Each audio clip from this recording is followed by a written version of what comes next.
Avez-vous déjà eu l'impression que la vie vous crie, mais vous ne pouvez pas vraiment entendre le message? Comme chaque retard, chaque silence inattendu, chaque changement soudain est plus qu'une coïncidence? C'est parce que c'est le cas.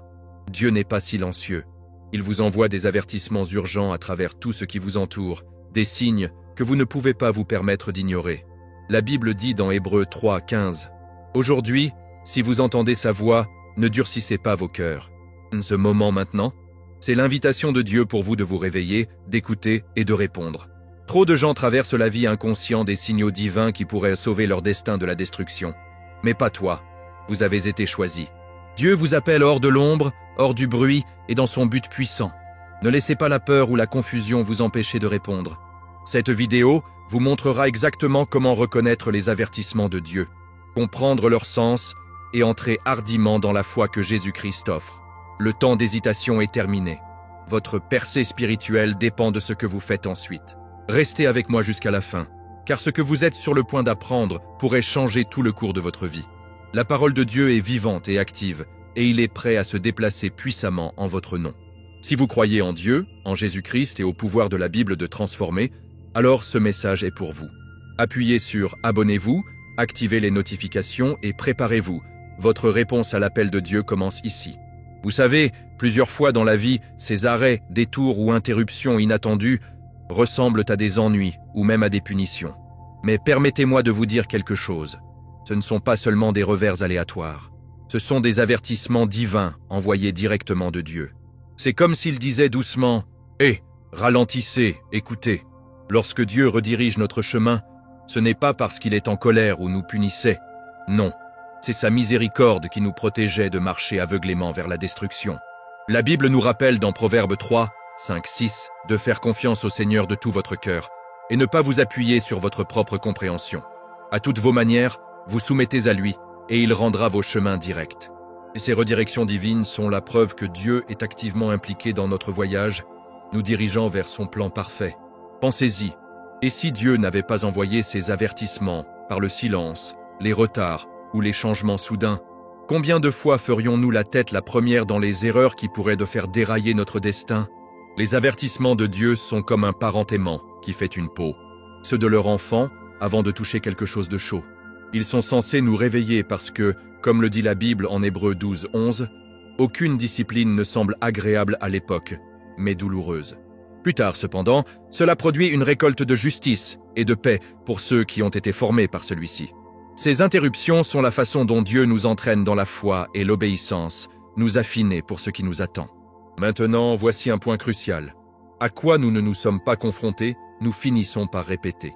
C'est une vérité puissante. Si nous ignorons les signaux de Dieu, ces sentiments d'inconfort ou la voix tranquille nous poussant à changer, nous nous préparons pour les mêmes modèles encore et encore. La Bible nous avertit dans Osée 4, 6 « Mon peuple est détruit faute de connaissance ». Sans conscience des avertissements de Dieu, nous risquons la destruction, mais avec la foi et l'attention, nous gagnons la vie et le but. Imaginez Dieu comme un berger, surveillant son troupeau, guidant chaque étape, en utilisant ces interruptions comme des corrections de cours divines. Alors, que devez-vous faire lorsque vous ressentez ces avertissements divins? Tout d'abord, ne les courez pas ou ne les poussez pas. Au lieu de cela, faites une pause et écoutez profondément. La prière devient essentielle ici, parlant à Dieu avec honnêteté, demandant la clarté et la force.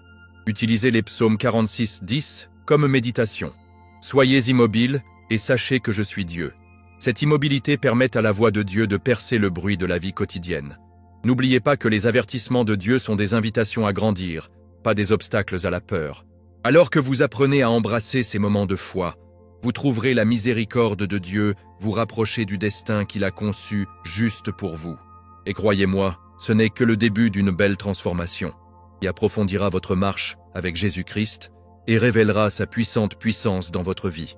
Il est facile de voir l'inconfort comme un ennemi, quelque chose à éviter à tout prix. Mais voici une vérité divine. L'inconfort est en fait un outil que Dieu utilise pour nous façonner, nous modeler et nous pousser dans le destin qu'il a préparé. La Bible nous enseigne que la croissance provient rarement des zones de confort. Rappelez-vous quand Jésus a dit dans Jean 16, 33, « Dans ce monde, vous aurez des problèmes. Mais prenez cœur, j'ai surmonté le monde. » L'inconfort fait partie du voyage, pas un signe que Dieu vous a abandonné. Au lieu de cela, c'est le creuset où la foi est raffinée, où le caractère est forgé dans les incendies des défis de la vie. Prenez l'histoire de Joseph dans l'Ancien Testament. Trahi par ses frères, vendu dans l'esclavage, jeté en prison. Cet inconfort à une échelle épique. Pourtant, à travers toute cette douleur, Dieu était à l'œuvre de préparer Joseph à la grandeur. Dans Genèse 50-20, Joseph dit à ses frères : « Vous aviez l'intention de me faire du mal, mais Dieu avait l'intention de faire pour que ce soit à faire ce qui est maintenant fait, la sauvegarde de nombreuses vies. » L'inconfort de Joseph n'était pas seulement des souffrances aléatoires, c'était le berceau du destin. Cela l'a secoué par complaisance et dans l'endroit où Dieu pourrait l'élever pour sauver les nations. C'est une leçon puissante.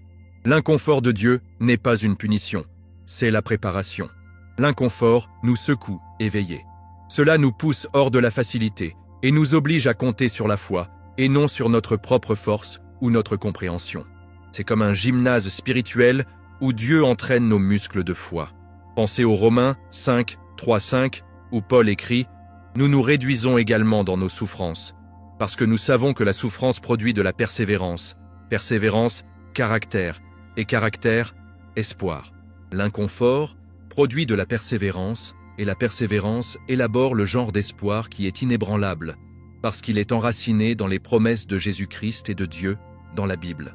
Cet espoir devient l'encre des tempêtes, la lumière dans l'obscurité. En termes pratiques, lorsque vous êtes confronté à l'inconfort, que ce soit une perte soudaine, un retard ou une douleur émotionnelle, ne s'en retire pas. S'engager avec la prière. Demandez à Dieu de révéler ce qu'il vous enseigne. Utilisez des méthodes de prière comme la prière de l'examen, où vous réfléchissez quotidiennement sur l'endroit où Dieu a été actif dans votre inconfort et comment il vous façonne. Il s'agit de transformer la douleur en but. Entourez-vous des Écritures qui parlent de la puissance de maintien de Dieu, comme Ésaïe 41:10. « Alors ne crains pas, car je suis avec vous. Ne soyez pas consternés, car je suis votre Dieu. Je vais vous renforcer et vous aider. Je vous soutiendrai avec ma main droite. » En fin de compte, l'inconfort est le chemin étroit qui conduit à la transformation. C'est l'endroit où la main de Dieu se déplace puissamment, où les miracles naissent des difficultés. Alors, embrassez-le avec la foi. Laissez les vérités de la Bible s'imprégner de votre cœur. Appuyez sur Jésus-Christ dans ces moments d'épreuve et laissez l'amour et la grâce de Dieu vous façonner la personne qu'il vous appelle à être. L'inconfort que vous ressentez n'est pas la fin de votre histoire, c'est le début d'une percée divine. Et pendant que vous voyagez à travers cela, préparez-vous, car le chemin sur lequel vous êtes est exactement là où Dieu veut que vous soyez, et il vous prépare à un destin bien plus grand que vous ne pouvez l'imaginer.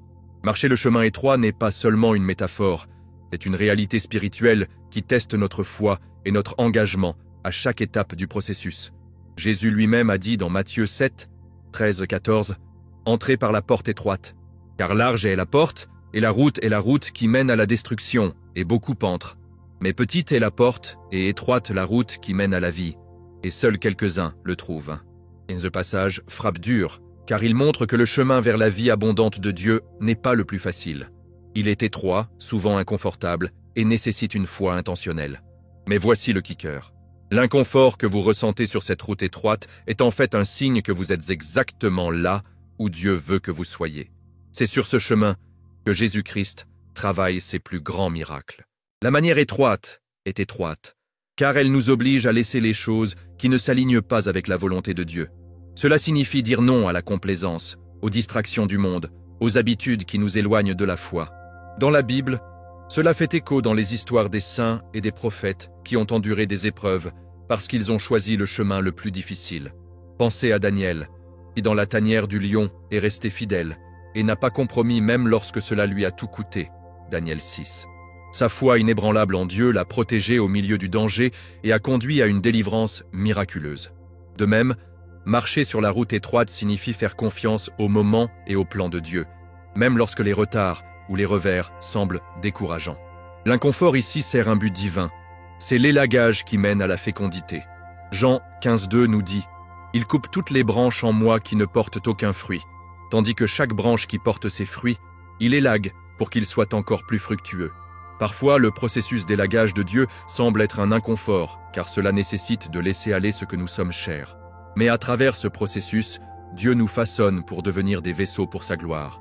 Le chemin étroit est l'endroit où nous apprenons l'obéissance, l'humilité et la foi plus profonde, et où les promesses de Dieu commencent à se dérouler de manière au-delà de notre imagination. Pratiquement, marcher sur le chemin étroit exige des choix quotidiens pour s'aligner sur la parole de Dieu et faire confiance à la direction de Jésus-Christ. Cela signifie se tourner vers la Bible pour obtenir des conseils, tremper dans des versets comme le psaume 23 pour nous rappeler la protection de Dieu. Même si je traverse la vallée la plus sombre, je ne craindrai aucun mal, car vous êtes avec moi. Et cela signifie également la construction d'habitudes qui renforcent la foi, prière quotidienne, communion avec d'autres croyants et actes d'amour qui reflètent les enseignements de Jésus.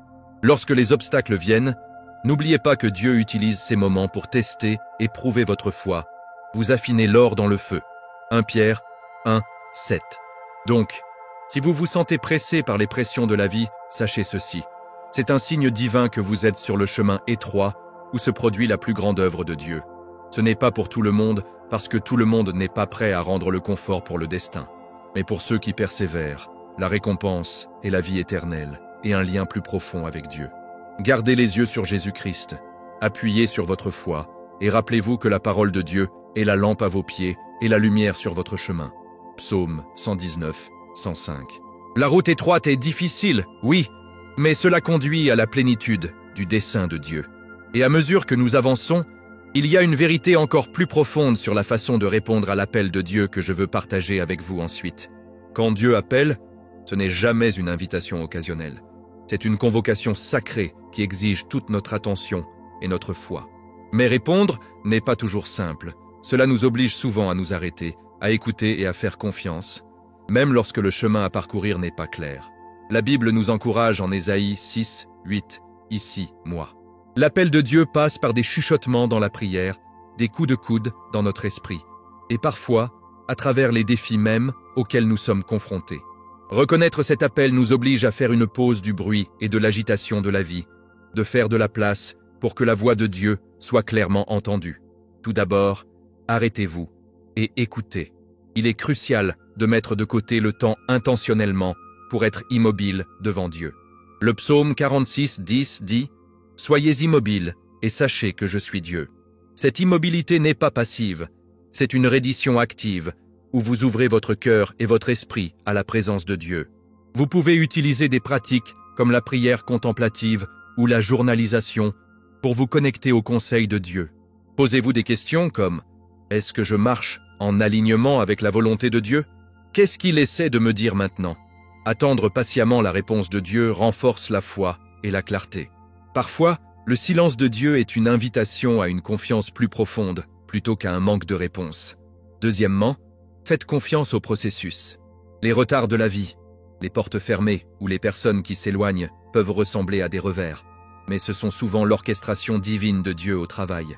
Romains 8, 28 nous rassure, et nous savons que dans toute chose, Dieu travaille pour le bien de ceux qu'il aime. Et faire confiance au processus signifie croire que chaque torsion, tournant et pause fait partie du timing parfait de Dieu. Cette confiance n'est pas une démission passive, c'est la foi active, comme celle d'Abraham dans Genèse 12, quand il a obéi à l'appel de Dieu à quitter sa patrie sans connaître la destination. Faire confiance à Dieu signifie tenir ses promesses, même lorsque le voyage est incertain. Enfin, répondez dans la foi. Agir sur l'appel de Dieu nécessite du courage et de l'obéissance. Parfois, l'appel demande à entrer dans l'inconnu ou à faire des sacrifices. Hébreux 11 regorge d'histoires de réponses remplies par la foi. De Noé construisant l'arche avant l'inondation à Moïse, menant les Israélites hors de l'Égypte. Ces héros n'avaient pas toutes les réponses, mais leur foi en Jésus-Christ et la parole de Dieu les a propulsés vers l'avant. Répondre dans la foi signifie faire des choix enracinés dans la croyance que Dieu tiendra ses promesses. Il s'agit de vivre hardiment, de prier avec ferveur et de marcher humblement avec Dieu. Pratiquement parlant, répondre à l'appel de Dieu peut ressembler à consacrer du temps quotidiennement à la prière, méditer sur les Écritures qui inspirent le courage, comme Joshua 1, 9, « Soyez forts et courageux. N'ayez pas peur, ne soyez pas découragés, pour le Seigneur, votre Dieu sera avec vous, où que vous alliez. Ou ne rejoignez pas une communauté de croyants qui soutiennent votre voyage spirituel.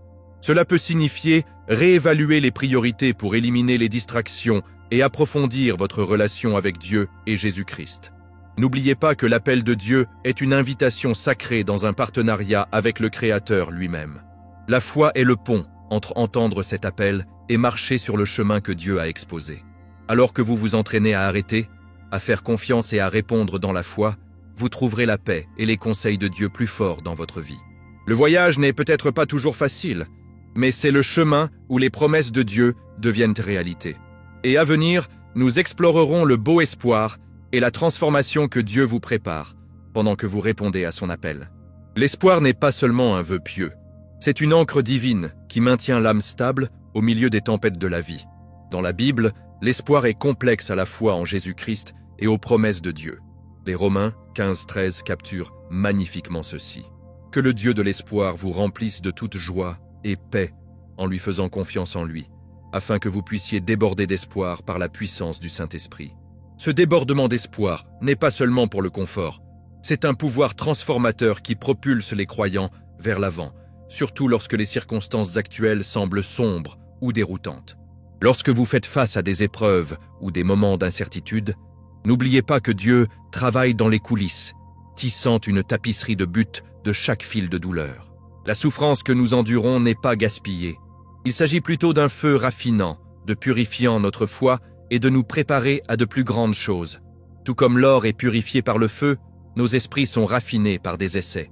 La Bible nous assure dans 2 Corinthiens 4-17 que nos problèmes légers et momentanés nous révèlent pour nous une gloire éternelle qui les dépasse tous.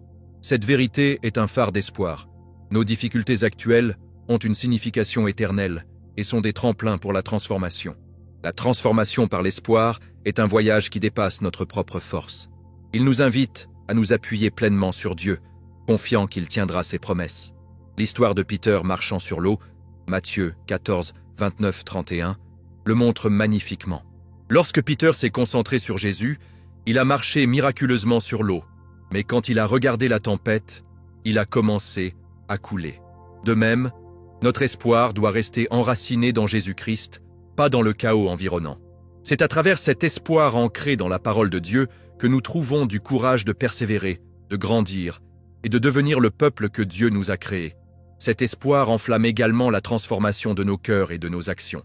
Cela nous inspire à pardonner à ceux qui nous blessent, à aimer ceux qui semblent peu aimables et à servir les autres avec joie. Jésus nous a appris dans Jean 13, 34 pour « nous aimer les uns les autres comme je vous ai aimés ». Lorsque l'espoir est vivant dans le cœur, il déborde en actes de gentillesse, de compassion et de générosité, reflétant la nature même de Dieu. Donc, vivre dans l'espoir n'est pas passif. C'est un mode de vie actif et dynamique qui se transforme non seulement nous-mêmes, mais ceux qui nous entourent. Pratiquement, cultiver cet espoir implique de s'immerger quotidiennement dans la prière et les Écritures, comme la méditation sur le psaume 27, 13, 14. Je reste confiant à ce sujet. Je verrai la bonté du Seigneur dans le pays des vivants. Attendez le Seigneur. Être fort et prendre cœur et attendre le Seigneur. Entourez-vous d'une communauté religieuse qui soulève et vous encourage. Célébrez les petites victoires et rappelez-vous que le timing de Dieu est parfait. Le meilleur est encore à venir n'est pas seulement une phrase pleine d'espoir. C'est une promesse d'un Dieu fidèle qui vous prépare à votre prochain niveau de but et de bénédiction. Et avec cet espoir fermement planté dans votre cœur, vous êtes prêt à entrer dans la plénitude du plan de Dieu. Lorsque Dieu envoie des avertissements, l'une des façons les plus puissantes de répondre est par la prière. Pas n'importe quelle prière, mais une prière d'éveil. Dans l'agitation de la vie, il est facile de se laisser distraire, de manquer la voix subtile de Dieu dans la Bible qui murmure à notre esprit. Jésus lui-même nous a appris à prier sans cesse.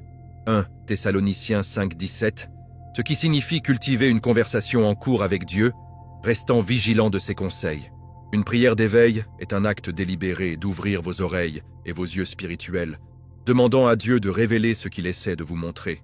Une façon pratique de s'engager dans cette prière est par la prière de l'immobilité, inspirée par le psaume 46, 10. Soyez immobiles et sachez que je suis Dieu. Dans ces moments de calme, vous pouvez écouter le monde et vous connecter à la voix de Jésus-Christ. C'est ici que Dieu parle souvent avec clarté, vous donnant la sagesse pour comprendre les avertissements autour de vous. Cette prière invite le Saint-Esprit de Dieu à éveiller votre cœur, à aiguiser votre discernement et à permettre à votre foi de répondre courageusement. De plus, la prière n'est pas seulement de demander, mais aussi d'écouter et d'attendre dans l'attente. La Bible dit dans Jacques 1, 5 que si vous manquez de sagesse, vous devriez demander à Dieu, qui donne généreusement à tous, sans trouver de faute. La prière d'éveil invite cette sagesse divine à inonder votre âme, surtout lorsque la vie est déroutante ou lorsque les avertissements de Dieu semblent cryptiques. Grâce à une prière soutenue, vous cultivez une relation avec Dieu qui transforme la peur en foi et en incertitude en paix. L'application de ce quotidien peut être aussi simple que de mettre de côté des moments tout au long de votre journée pour faire une pause, respirer et parler à Dieu, ou journaliser les prières et les réflexions pour suivre la façon dont Dieu répond. Au fil du temps, votre esprit devient plus à l'écoute des signaux divins et votre foi se renforce.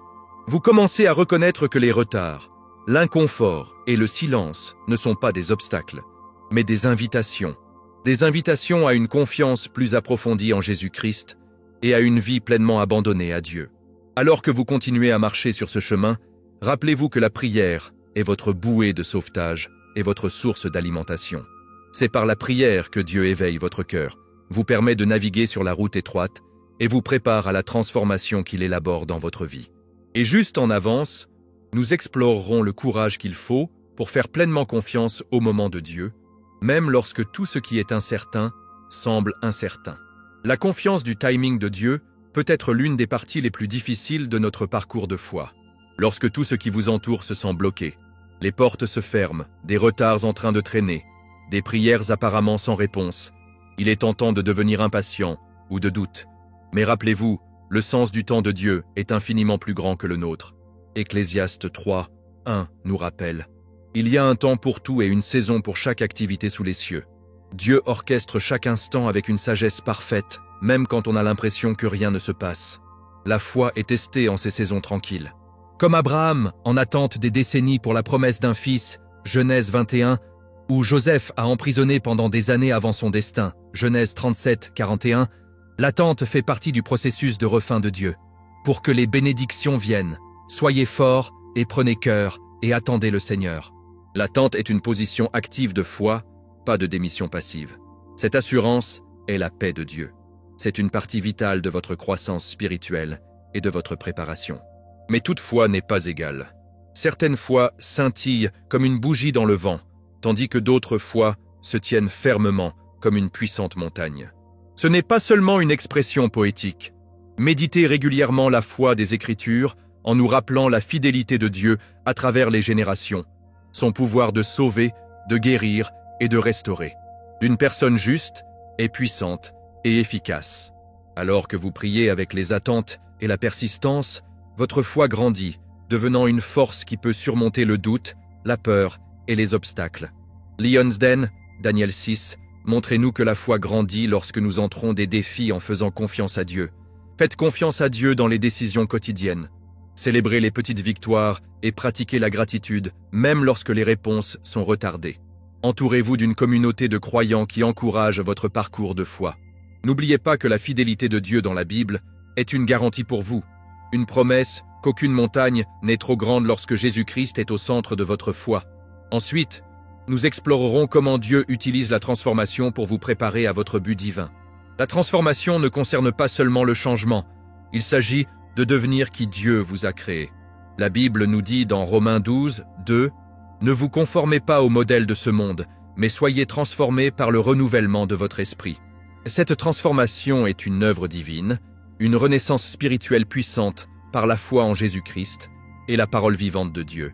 Le désir de Dieu est de vous modeler, non pas à quelqu'un d'autre, mais dans l'expression la plus complète de votre identité et de votre but donné par Dieu.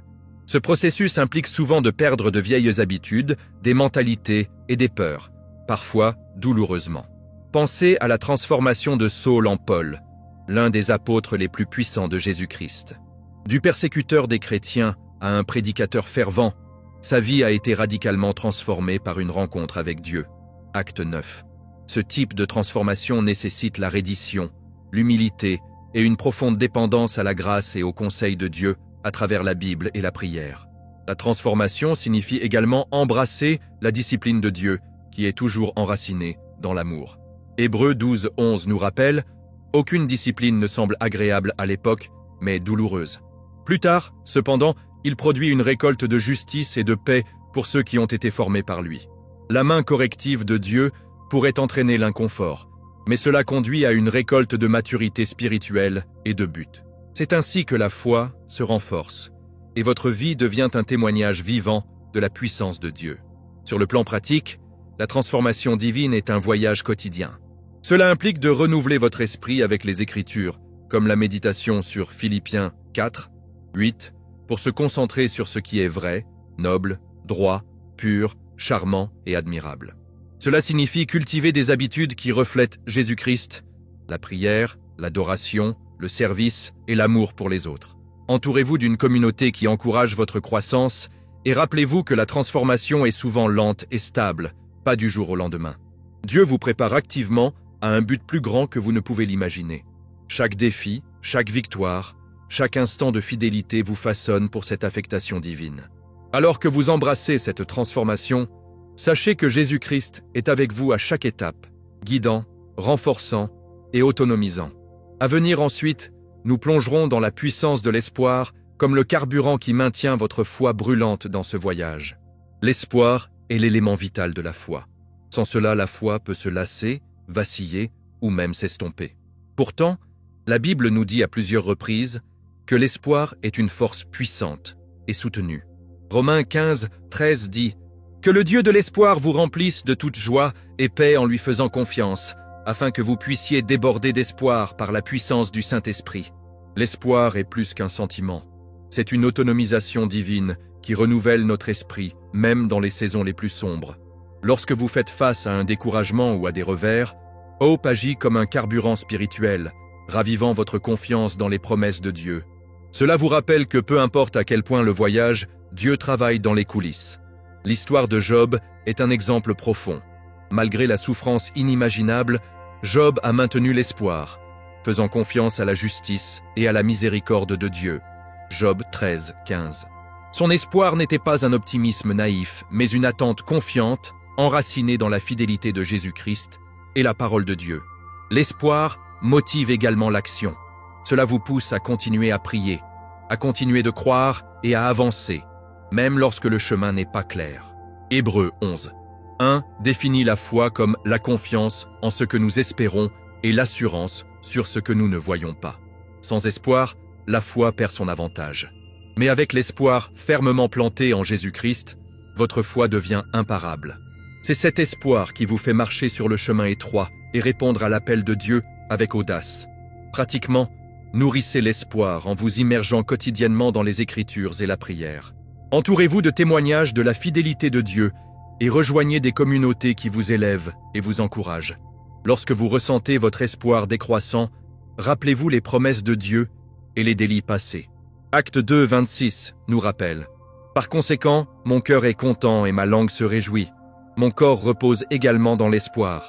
Cet espoir apporte de la joie, de la paix et de la force pour continuer. » Alors que vous cultivez l'espoir, vous préparez votre cœur aux bénédictions et aux transformations que Dieu a en magasin. N'oubliez pas que le meilleur reste à venir. Le voyage peut être difficile, mais avec l'espoir comme votre carburant, votre foi perdurera et triomphera. Ensuite, nous explorerons comment l'amour de Dieu vous permet de marcher hardiment dans votre destin divin. L'amour de Dieu est le fondement de tout. C'est la force qui soutient, donne des moyens de pouvoir et nous transforme. La Bible le rend clairement dans 1 Jean 4:16. Dieu est l'amour. Quiconque vit amoureux vit en Dieu et Dieu en eux. Cet amour n'est pas seulement un sentiment. C'est une présence active et puissante qui change tout ce qu'il touche. Lorsque vous comprenez et embrassez l'amour de Dieu par Jésus-Christ, vous exploitez une source de force, contrairement à aucune autre. L'amour de Dieu vous permet de surmonter la peur, le doute et chaque obstacle qui se situe entre vous et votre destin. Romains 8, 38-39 nous assure que rien ne peut nous séparer de l'amour de Dieu, pas des ennuis, des difficultés ou aucun pouvoir dans ce monde. Cet amour inébranlable est un bouclier, une forteresse et une force motrice qui vous aide à appuyer sur ce que la vie vous lance.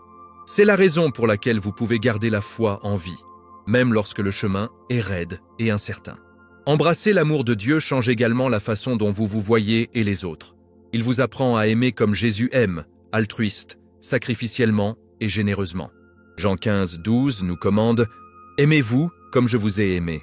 Lorsque vous vivez dans cet amour, vous devenez un phare d'espoir et de transformation pour ceux qui vous entourent, reflétant la lumière du royaume de Dieu dans un monde souvent ombragé par le désespoir. Pratiquement, la croissance de l'amour de Dieu implique une reddition quotidienne. La lecture de la Bible pour comprendre ses promesses et répondre par la prière et l'adoration.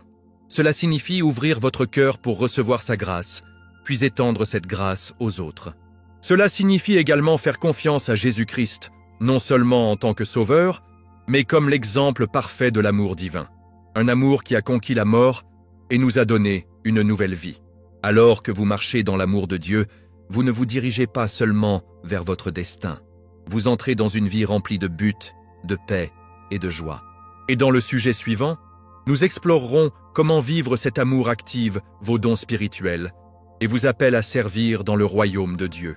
Chaque croyant est uniquement doué par Dieu pour servir son royaume et accomplir sa vocation divine. La Bible nous rappelle dans 1 Corinthiens 12, 4, 7 que « Il existe différents types de cadeaux, mais le même esprit les distribue. Il existe différents types de services, mais le même Seigneur. Il existe différents types de travail, mais dans chacun d'eux et dans tout le monde, c'est le même Dieu au travail. » Comprendre et marcher dans vos dons spirituels est essentiel pour vivre le but que Dieu a conçu pour vous. Reconnaître vos dons commence souvent par la prière et la réflexion, demandant à Dieu de révéler les capacités uniques qu'il a placées en vous. Les cadeaux peuvent se manifester sous de nombreuses formes: sagesse, enseignement, guérison, encouragement, administration, etc. Jésus-Christ a illustré l'utilisation parfaite des dons spirituels à travers son ministère, guérissant les malades, enseignant la foule et habilitant ses disciples à poursuivre l'œuvre. Suivant son exemple, les croyants sont appelés à utiliser leurs cadeaux pour construire l'Église et servir les autres avec amour et humilité. Marcher dans vos dons nécessite la foi et l'obéissance. Parfois, l'appel de Dieu peut sembler intimidant ou en dehors de votre zone de confort, mais la foi vous rappelle que Dieu équipe ceux qui l'appellent. 2 Timothée 1, 7. En sortant dans la foi et en utilisant vos dons, vous participez à l'œuvre transformatrice de Dieu sur terre, impactant des vies et en le glorifiant. C'est une expression puissante de votre foi en action, alimentée par l'amour et la force que Dieu fournit. Les moyens pratiques de développer vos dons comprennent rejoindre une église ou une communauté religieuse locale où vous pouvez servir, chercher du mentorat auprès de croyants matures et étudier continuellement la Bible pour approfondir votre compréhension de votre vocation. Lorsque vous servez, restez humble et dépend de la direction de Dieu, se souvenant que c'est Dieu qui travaille à travers vous, qui apporte le véritable impact. Embrasser et marcher dans vos dons spirituels apporte un but et un accomplissement au-delà de la mesure. Il vous relie au plan de Dieu et vous permet d'être un navire de sa grâce. Ensuite, nous explorerons comment la persévérance dans la foi mène à l'accomplissement des promesses de Dieu dans votre vie. La persévérance est l'un des aspects les plus cruciaux d'une foi vivante et vivante. La Bible encourage les croyants à Jacques 1,12. « Béni est celui qui persévère en cours de procès, parce que, ayant passé le test, cette personne recevra la couronne de vie que le Seigneur a promise à ceux qui l'aiment. » Persévérer signifie continuer, rester stable, même lorsque les tempêtes font rage. Le chemin n'est pas clair, et les doutes se glissent. C'est la foi en action, soutenue par la confiance en Jésus-Christ et des promesses inébranlables de Dieu. Tout au long des Écritures, nous voyons des exemples de persévérance. Noé a construit l'arche, malgré le ridicule. Les Israélites ont erré dans le désert pendant 40 ans, en faisant confiance à la disposition de Dieu. Et Job a maintenu la foi au milieu d'une immense souffrance. Ces histoires nous inspirent à nous accrocher à la parole de Dieu, sachant que ce qu'il a promis arrivera dans son timing parfait. La persévérance n'est pas une attente passive, mais une endurance active. Prier, chercher Dieu et continuer à vivre fidèlement, même lorsque les progrès semblent lents. Sur le plan pratique, la persévérance se développe lorsque vous vous concentrez sur la fidélité de Dieu plutôt que sur votre situation. Méditez sur des versets comme Galates 6, 9. Ne nous lassons pas de faire du bien, car au bon moment, nous récolterons une récolte si nous n'abandonnons pas. Célébrez les petites victoires, restez connectés à votre communauté de foi et gardez vos yeux fixés sur Jésus-Christ, l'auteur, et perfectionnez votre foi. Hébreux 12, 2. N'oubliez pas que la persévérance transforme les essais en témoignages. Il renforce le caractère, renforce votre esprit et approfondit votre relation avec Dieu. Même lorsque le voyage est long et difficile, Dieu travaille toutes choses pour votre bien. Romains 8, 28. La promesse d'accomplissement est à l'horizon, et avec persévérance, vous verrez la percée que Dieu vous a préparée. Ensuite, nous examinerons la joie qui vient de vivre une vie remplie de foi alignée sur la volonté de Dieu. La joie est un fruit profond de la foi qui transcende les circonstances. La Bible nous dit en Néhémie 8, 10 « La joie du Seigneur est votre force ». Cette joie ne dépend pas de ce qui se passe autour de vous, mais est enracinée profondément en connaissant Jésus-Christ et en marchant étroitement avec Dieu. C'est une énergie spirituelle qui alimente votre voyage, éclaircissant votre chemin même lorsque les ombres tombent. Vivre dans la foi signifie embrasser cette joie quotidiennement, choisir de se réjouir non seulement des bénédictions, mais aussi de la croissance qui passe par des défis. Paul écrit dans Philippiens 4, 4 « Réjouissez-vous toujours dans le Seigneur ». Je vais le répéter, réjouissez-vous. Ce n'est pas la gaieté vide, mais une joie puissante et soutenue, ancrée en présence de Dieu. Lorsque votre cœur est plein de cette joie, votre foi devient contagieuse, inspirant ceux qui vous entourent et les rapprochant de Dieu. Pratiquement, cultiver la joie signifie une reddition quotidienne et une gratitude. Commencez chaque jour par la prière, remerciant Dieu pour sa fidélité et déclarant votre confiance dans ses plans. Entourez-vous des Écritures qui soulèvent, comme le psaume 16, 11. Vous me faites connaître le chemin de la vie, vous me remplirez de joie en votre présence. Engagez-vous dans le culte, la bourse communautaire et les actes de service, qui approfondissent votre joie et vous connectent au dessein de Dieu. La joie vous offre également pour faire face à des hauts et des bas de la vie avec la résilience. Cela vous rappelle que Dieu est avec vous, travaillant toutes choses pour votre bien, Romains 8, 28, et que chaque pas en avant fait partie de son plan divin. Cette joie, née de la foi et de l'espoir, transforme votre point de vue, faisant de vous un phare de lumière dans un monde souvent assombri par le désespoir. Alors que vous embrassez cette joie, vous entrez pleinement dans la vie abondante que Jésus a promise. Une vie marquée, non pas par l'absence de troubles, mais par la présence de la paix et de la joie de Dieu. Et cette joie vous mènera dans votre destin ultime, préparé par Dieu avec amour et grâce. Maintenant que vous avez entendu ces vérités divines, je veux vous demander, comment répondez-vous aux avertissements de Dieu dans votre vie aujourd'hui? Allez-vous choisir la foi plutôt que la peur, l'espoir de douter et de confiance en Jésus-Christ, même lorsque le chemin n'est pas clair? Partagez vos pensées et vos expériences dans les commentaires ci-dessous. Votre histoire pourrait être la lumière dont quelqu'un d'autre a besoin en ce moment. N'oubliez pas de vous abonner et d'activer les notifications afin de ne pas manquer nos prochains messages transformateurs. Et pendant que vous êtes ici, consultez la prochaine vidéo sur votre écran. Elle regorge de perspectives puissantes qui vous aideront à vous promener audacieusement dans votre destin commis par Dieu. Merci d'avoir regardé. Je suis José et je vous verrai dans la prochaine vidéo. Que Dieu te bénisse.